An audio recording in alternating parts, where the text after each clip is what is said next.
नमस्कार, आप देख रहे हैं GBN 24 न्यूज। आपके साथ मैं हूं राशि। आइए नजर डालेंगे अब तक की कुछ बड़ी और खास खबरों पर।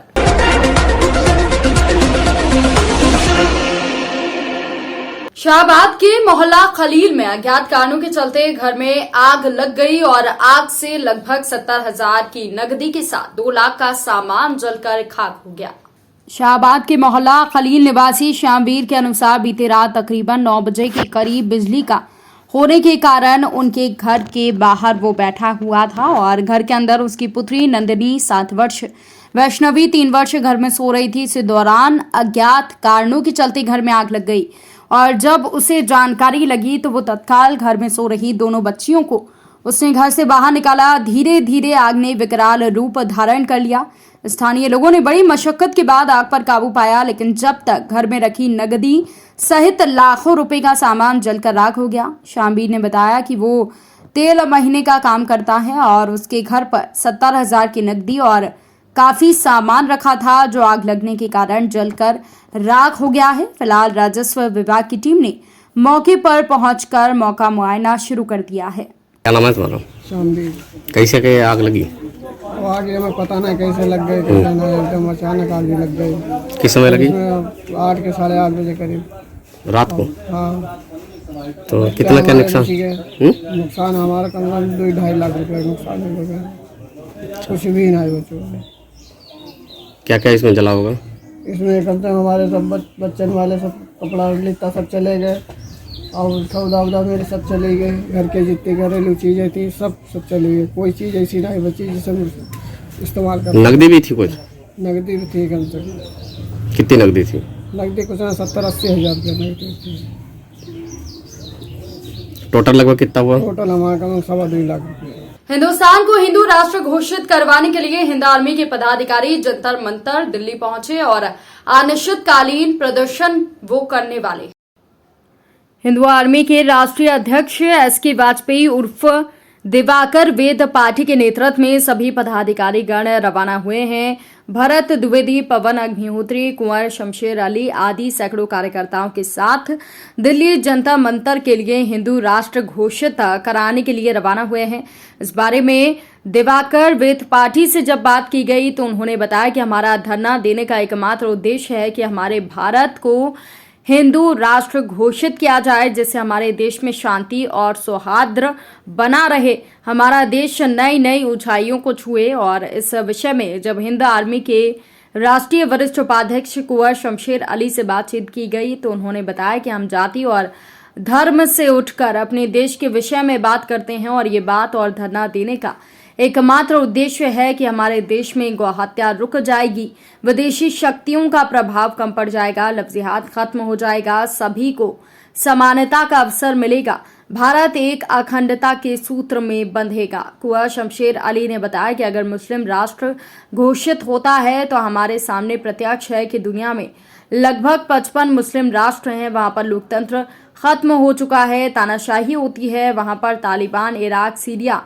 प्रत्यक्ष हैं आप लोगों के सामने। इनसे हम लोगों को सीख लेना चाहिए। दूसरी बात है कि हिंदू बाहुल्य देश में होने के कारण हिंदू राष्ट्र घोषित होना चाहिए, क्योंकि अन्य धर्मों के अल्पसंख्यक समुदाय होते हैं, अलग कोटा होता है आरक्षण का। सभी देशवासियों से अपील है कि ज्यादा से ज्यादा संख्या में लोगों की उपस्थिति में एक दूसरे को प्रेरित करें और जंतर मंतर दिल्ली में ज्यादा से ज्यादा पहुंचे, जिससे क्रांतिकारियों की एक नई किरण उठ सके। गाजीपुर चले जाओ। जी भाई साहब, हमें जानकारी हुई है कि आप लोग दिल्ली के लिए रवाना हो रहे हैं। कोई आपका लोगों का धरना है वहाँ पे, उसके बारे में जानकारी देना चाहें। दिल्ली के लिए आज रवाना हो रहे हैं, दिल्ली जा रहे हैं। कोई तांगा या बुग्गी हो भेज दो। कल जंतर मंतर कल सुबह लगभग 8 बजे से 9 बजे से पहुँच जाएंगे। अनिश्चितकालीन धरना प्रारंभ। उद्देश्य ये है कि भारत को हिंदू राष्ट्र घोषित कराना, जिसके लिए हम और हमारी टीम के कुछ प्रमुख सदस्य जो कि कुंवर शमशेर अली वरिष्ठ उपाध्यक्ष, श्री भरत द्विवेदी जी, पवन अग्निहोत्री जी आदि कई लोग हैं, लेकिन ये मुख्य लोग हैं जो जा रहे हैं। जो पूरा साथ दे रहे हैं। बाकी कुछ लोग वहाँ दिल्ली में भी मिलेंगे, वहाँ के लोग भी हैं।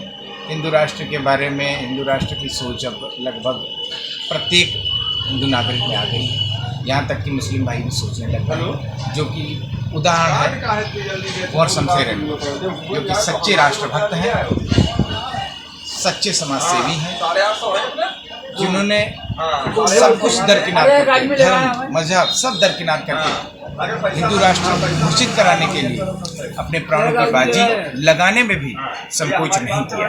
तो आपका ये धरना कब से प्रारंभ है? ये हमारा कल सुबह 22 मार्च, कल से कितने टाइम से? वही 8-9 बजे से शुरू हो जाएगा। वही 6 बजे हम 7 बजे पहुंच जाएंगे यहाँ से रैली, और लगभग हम 8 बजे से 9 बजे से शुरू कर देंगे। 8 से 9 बजे के बीच में शुरू हो जाएगा, जो कि अनिश्चितकालीन उपवास चलेगा तब तक जब तक हिंदू राष्ट्र घोषित नहीं होगा। स्थानीय प्राधिकारी विधान परिषद चुनाव में समाजवादी पार्टी से डॉक्टर कफील खान ने आज 2 सेटों में पर्चा भरा। नामांकन दाखिले के बाद डॉक्टर कफील खान ने कहा कि सपा ने हमें विधान परिषद चुनाव के लिए प्रत्याशी घोषित किया है। इस चुनाव में स्थानीय मुद्दों को लेकर हम चुनावी मैदान में हैं। भय, भूख और भ्रष्टाचार से आम जनता प्रभावित है। गरीबों के इलाज के लिए चिकित्सीय सुविधा मुहैया कराना, शिक्षा व्यवस्था सुदृढ़ करने और बेरोजगारों को रोजगार देना हमारी प्राथमिकता में है। भाजपा पर तंज कसते हुए कहा कि भाजपा इस समय चुनाव में हवा में है, लेकिन हम निर्विरोध चुनाव में जीत दर्ज करेंगे। एमएलसी चुनाव में जो है देवरिया कुशीनगर के लिए आपको जो है प्रत्याशी घोषित किया है सपा ने, क्या मुद्दे हैं आपके? वही जो पिछले 75 सालों से 75% जनता की है, रोटी कपड़ा मकान, स्वास्थ्य शिक्षा रोजगार, इसी मुद्दे को लेके आया हूँ।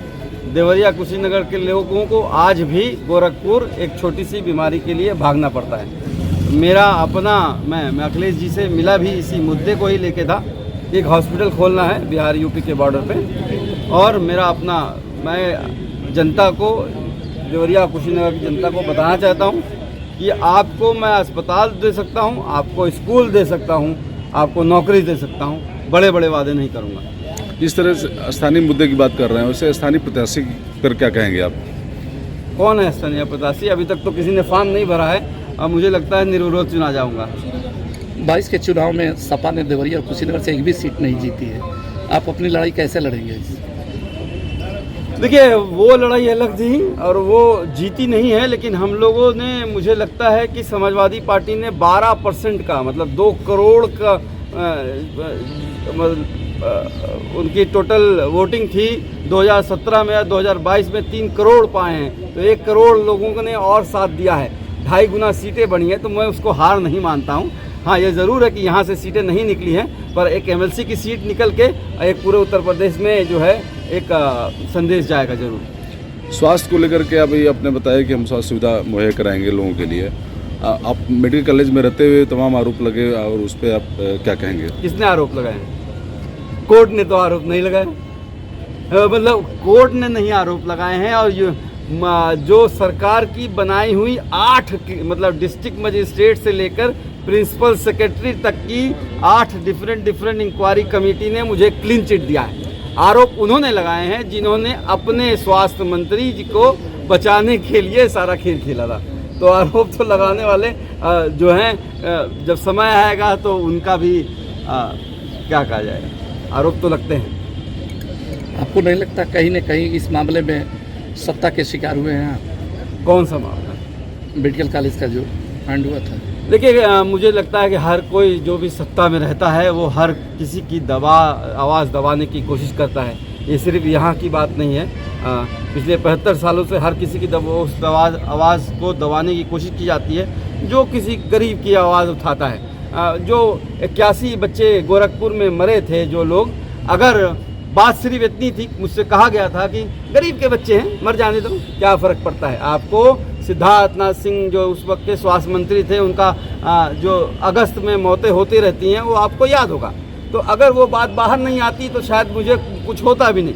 तो ये तो हर सरकार करती है, सिर्फ इन सरकार की बात नहीं है। हाँ, ये ज़रूर है कि ये सरकार ज़्यादा दमनकारी है और ज़्यादा द्वेष का बात करती है। आपको अगर याद होगा, जब मैं मथुरा जेल से जब बाहर निकला था तो मैंने यही बात कही थी कि हमारा राजा तो बाल हटकर। सीबीआई ने गाजियाबाद के जीएसटी इंटेलिजेंस महानिदेशालय के कार्यालय में कार्यरत एक वरिष्ठ खुफिया अधिकारी और एक निजी व्यक्ति को 60 लाख रुपए की रिश्वत के आरोप में गिरफ्तार किया है। रिश्वत मांगने के आरोप में आरोपी के खिलाफ शिकायत पर मामला दर्ज किया गया है। आरोप है कि आरोपित ने रुपयों की रिश्वत की मांग की थी। डीजीजीआई गाजियाबाद में एक मामले में शिकायतकर्ता के पिता को आधिकारिक पक्ष दिखाने के लिए निजी व्यक्तियों और दलालों के माध्यम से 1 करोड़ यहां पर पैसे दिए गए थे और सीबीआई ने जाल बिछाया। निजी व्यक्ति को रुपए की रिश्वत लेते हुए पकड़ा। लोक सेवक की ओर से पहले किश्त के रूप में 60 लाख लोक सेवक भी पकड़ा गया। आरोपी के परिसरों की तलाशी ली गई है। गाजियाबाद के इंदिरापुरम में एक युवक की केची से घोंपकर हत्या कर दी गई। मृतक का नाम मुस्तकीम है, जिसकी हत्या छत्रपाल नाम के व्यक्ति ने की है। छत्रपाल और मुस्तकीम के बीच बीती रात झगड़ा हो गया था। झगड़े की वजह पालतू कुत्ता बना हुआ है। छत्रपाल के पालतू कुत्ते के साथ मुस्तकीम ने मारपीट की थी। इसी से गुस्सा है छत्रपाल ने मुस्तकीम पर केची से हमला कर दिया। केची के हमले की वजह से मुस्तकीम का काफी खून बहा था और उसकी मौत हो गई। आरोपी छत्रपाल को पुलिस ने गिरफ्तार कर लिया है, साथ ही केची भी बरामद की है।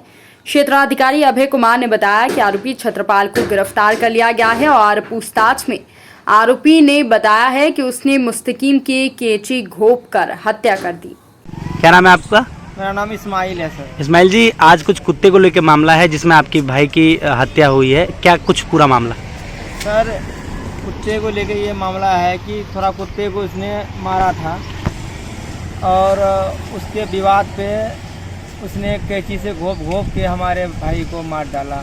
क्या कुछ नाम है उनके जो जिन्होंने मारा है? उसका नाम छतरपाल नाम भूल जाते हैं जी। क्या नाम है? छतरपाल जी। तो पुलिस की तरफ से अभी तक क्या कुछ कार्रवाई की गई है? अभी तक पुलिस बता रहे हैं कि उसे गिरफ्तार कर लिया गया है जी। तो मैं उसको देखा नहीं हूँ जी। गिरफ्तार कर लिया गया पुलिस बता रहे हैं और एफआईआर भी हमारा दर्ज हो गया है। एफआईआर कॉपी मेरे जेब में है सर, लेकिन घूम रहा हूँ। देखिए एफआईआर कॉपी। तो पुलिस की तरफ से आश्वासन आपको पूरा मिला है? हाँ, ये मिला है। अब आगे देखिए क्या होता है। अभी तक हमारा भाई का पोस्टमार्टम नहीं हुआ है जी। कल 6:30 बजे से मैं दौड़ भाग लगा रहा हूँ इंदिरापुरम से यहाँ वहाँ से हैंडल जी, और अभी तक कोई मतलब लाश हमको नहीं मिला है वापस। देखिए किस टाइम तक मिलता है। हमको लेके जाना है गांव उस बच्चे को। अभी नौजवान है सर वो लड़का, अभी उनकी शादी भी नहीं हुई है। 27 साल की उम्र है उनका और मैं फ़ोटो भी भेज दिया हूँ, फ़ोटो भी देखिए। और 27 साल की उम्र में ऐसा हालत किया है, सीने में गोद के मारा है, सीने में, पैर में। और पोस्टमार्टम अभी तक नहीं हुआ है, होगा सारा रिपोर्ट आपको सामने आ जाएगा सर। ठीक। शक्तिखंड में एक हत्या हुई है, पुलिस जांच में जुटी हुई है, क्या कुछ सामने निकल के आया है और क्या वजह थी जो हत्या हुई उसकी? देखिए, कल रात एक सूचना मिली थी कि मुस्तकीम नाम के एक व्यक्ति जो वहीं स्वर्ण जयंती पार्क के पास झुग्गी झोपड़ी में रहते थे, उनको किसी व्यक्ति ने उनको घायल कर दिया है। इस सूचना पे उन्हें उनके परिजनों द्वारा अवंतिका हॉस्पिटल ले जाया गया और पुलिस को सूचना दी गई, जहां उन्होंने उनको मृत घोषित किया डॉक्टरों द्वारा। उसके बाद उनका पीएम पंचायतनामा के लिए भेज दिया गया। बाकी इस पे उनके परिजनों से एक तहरीर प्राप्त की गई। तहरीर प्राप्त करके जब उसकी पड़ताल की गई तो ज्ञात हुआ कि छत्रपाल नाम के व्यक्ति ने आपसी कहासुनी में विवाद में उनसे जैसा कि छत्रपाल द्वारा बताया गया कैंची से उनके सीने पर वार किया, जिससे उनकी मृत्यु हो गई। सर, विवाद कुत्तों को लेकर बताया जा रहा है। इस संबंध में पड़ताल की जा रही है। विवेचना क्रम में जैसा भी आएगा उस संबंध में अवगत कराया जाएगा। क्या कुछ गिरफ्तारी हुई है सर अभी तक? जी, जैसा मैंने अभी बताया कि छत्रपाल जो मुख्य आरोपी है उसने ही पूछताछ में बताया है, उसकी गिरफ्तारी हो चुकी है। इस बुलेटिन में फिलहाल के लिए इतना ही। अपडेट्स के लिए आप बने रहिए हमारे साथ। नमस्कार।